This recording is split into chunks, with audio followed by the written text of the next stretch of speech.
Dann verlor er die Kontrolle über das Motorrad. So kam es dann zum ersten Sieg von Louis Salom. Und zur WM-Führung von 29 Zählern von Samokotti. Aber jetzt vielleicht im Bergaufschnitt auch beim Anbremsen.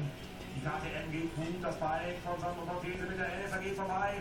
Er ist der neue Zweite. Coppignano ist auch noch vorbei an Tor 5. Nein, muss zurückstellen. Ganz wichtig jetzt. Diese Phase im Rennen. Leichter Vorteil jetzt natürlich für Cortese. Und das ist Jonas Folger.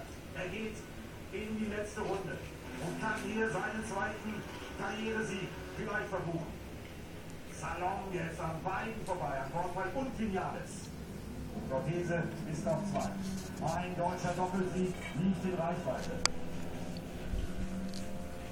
Unglaublich, aber war nach vielen, vielen Jahren, die schwierig waren für deutsche Talente, haben wir jetzt wirklich ein paar richtig gute Weltklassefahrer. Und jetzt zieht er vorbei. Na. Salom ist ein Mann für Attacken in der letzten Runde.